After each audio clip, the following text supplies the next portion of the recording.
Api berkobar menghanguskan 6 bangunan kios di area terminal bus Kampung Rambutan Ciracas, Jakarta Timur. Bomba!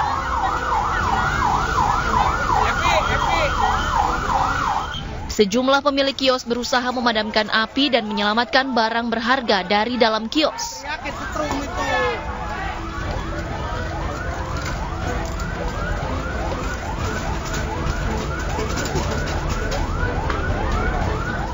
Petugas pemadam yang tiba di lokasi langsung memadamkan api agar tidak merambat ke kios lainnya.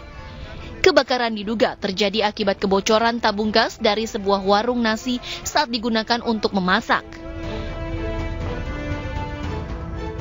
Kebakaran di pas pintu arah keluar Rambutan ini dibakar kios-kios ya, kios ada kalau ada warung makan, nih asal muasalnya informasi yang didapat adalah dari warung makan, ke warteg, dia sedang memasak, tiba-tiba ada kebocoran gas sehingga api menyambar pada kompor itu sendiri, terjadi penyalaan dan membakar sekitarnya.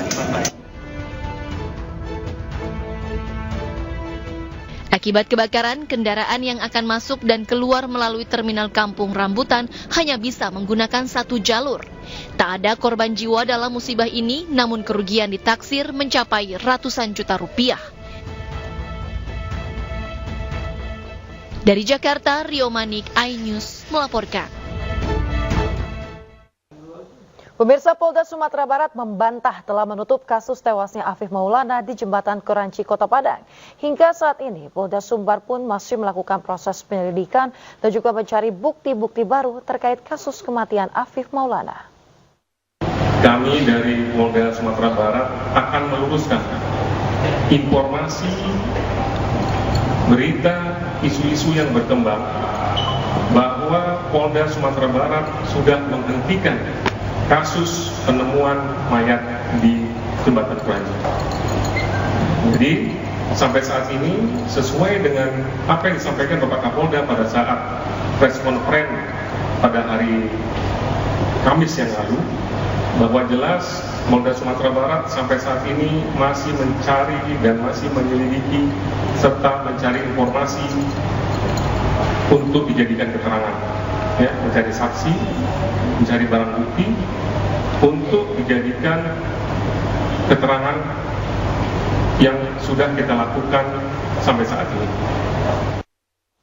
Pemirsa, Yayasan Lembaga Bantuan Hukum Indonesia membantah pernyataan Polda Sumatera Barat mengenai penyebab kematian Afif. YLBHI mencium ada pola modus dan juga tipikal yang sama dalam kasus Afif Maulana.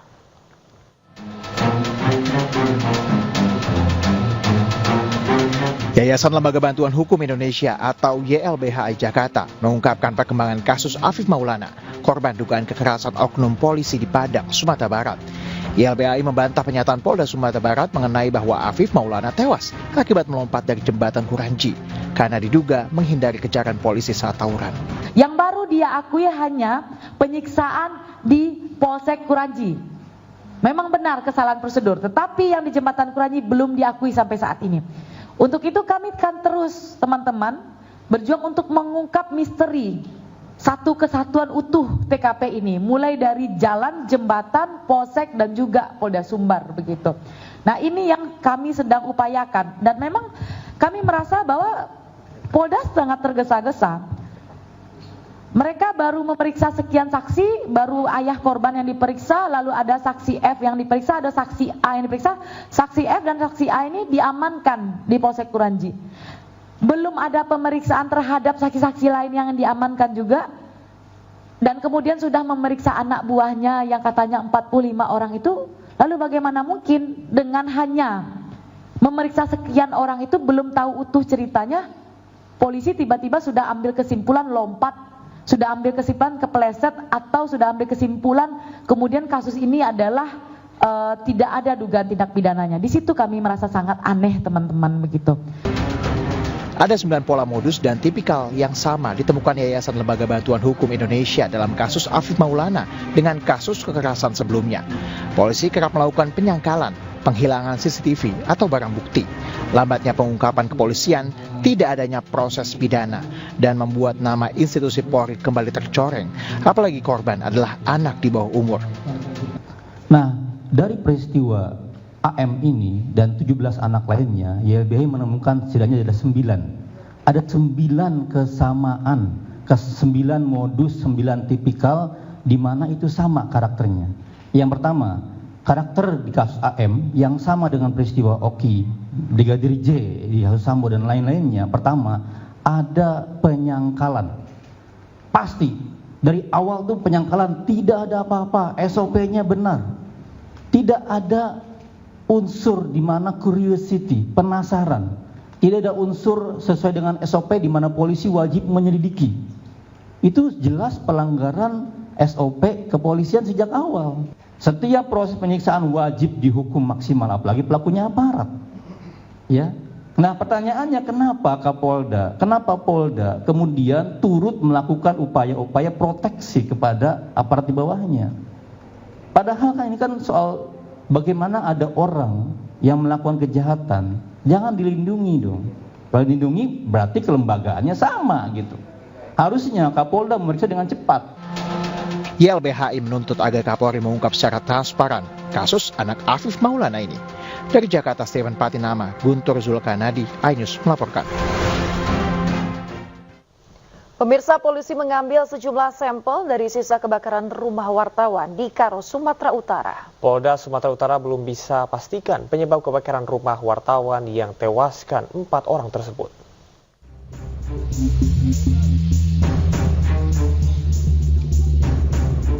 Tim Laboratorium Forensik Polda Sumatera Utara dan tim Inafis Polres Tanah Karo beserta Direktorat Kriminal Umum Polda Sumatera Utara menggelar olah tempat kejadian perkara di lokasi kebakaran rumah wartawan yang menewaskan 4 orang di Kabupaten Karo.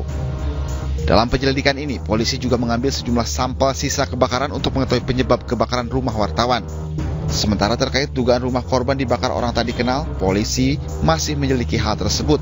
Sebab menurut Kabid Humas Polda Sumatera Utara, mereka bekerja berdasarkan bukti, bukan opini. Proses penyelidikan dan penyidikan terkait dengan kasus ini masih terus berjalan. Polisi bekerja tentu berdasarkan fakta-fakta yang ada di lapangan. Tidak berdasarkan opini ataupun asumsi, tetapi semua ingin kita buktikan secara ilmiah. Sempurna Pasaribu, wartawan yang tewas dalam kebakaran, disebut gencar memberitakan judi dan peredaran narkoba di Tanah Karo. Atas hal tersebut, muncul dugaan rumah korban dibakar orang tak dikenal.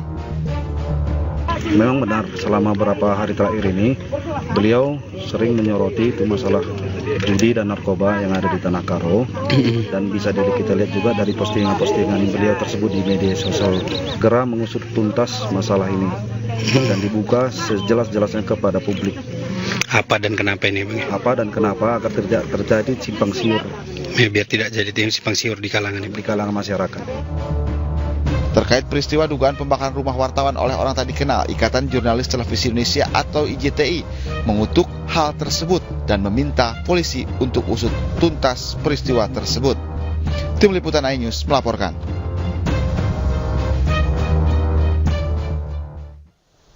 Pemirsa, Dewan Pers telah membentuk tim investigasi bersama untuk mengusut kebakaran rumah wartawan Tribrata TV di Karo Sempurna Pasaribu. Dari hasil investigasi ditemukan sejumlah fakta dan diduga melibatkan oknum TNI.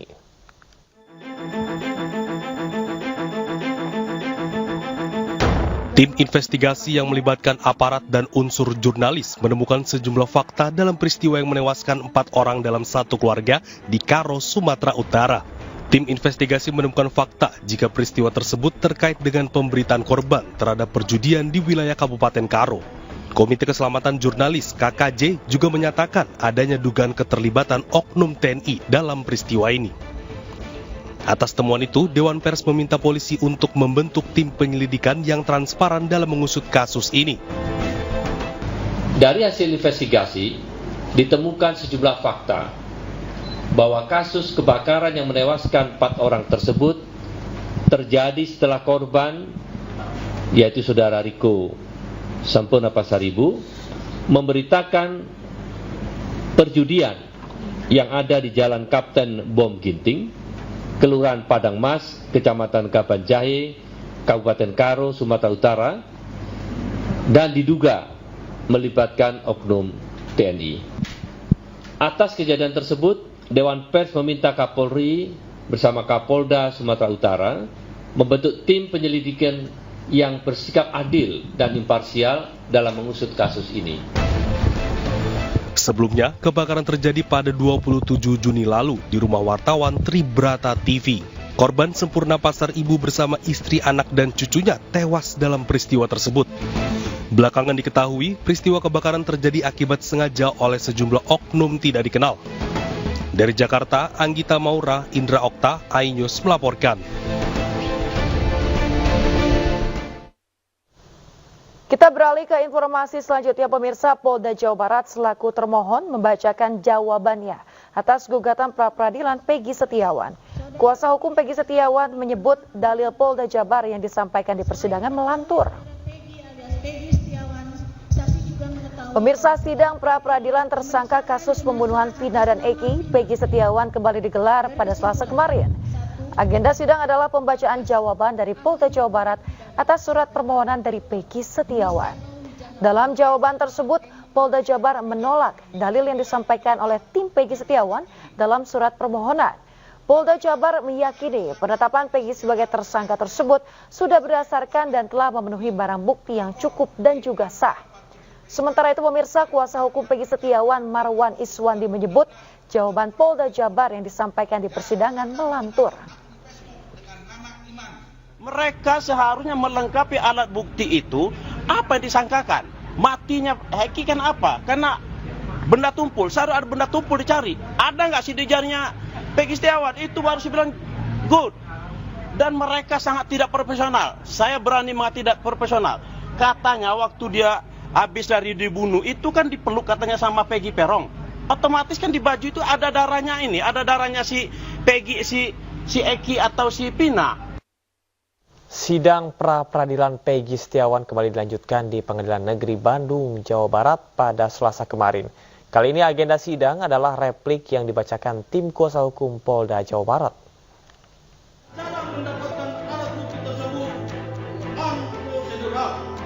Sidang replik pra-peradilan Peggy Setiawan dimulai pada pukul 14 Selasa siang di Pengadilan Negeri Bandung, Jawa Barat. Tim kuasa hukum Peggy Setiawan memberikan tanggapan atas dalil-dalil yang disampaikan oleh Polda Jawa Barat. Sebelumnya, tim kuasa hukum sempat menilai dalil yang disampaikan Polda Jawa Barat dalam sidang melantur. Dengan demikian menjadi tidak jelas kapan gelar perkara tersebut terjadi. 10. Bahwa berdasarkan uraian tersebut di atas, jelas dan beralasan hukum bahwa penetapan tersangka yang menjadi objek pra-peradilan perkara akut tidak sah karena tidak didukung oleh dua alat bukti yang cukup dan cara mendapatkan alat bukti tersebut unprocedural. Tim kuasa hukum juga menganggap penangkapan yang dilakukan terhadap Peggy tidak sesuai dengan prosedur. Pasalnya, tidak ada satupun alat bukti yang menguatkan bahwa Peggy Setiawan adalah pelaku pembunuh Vina dan Eki. Tim Liputan iNews melaporkan.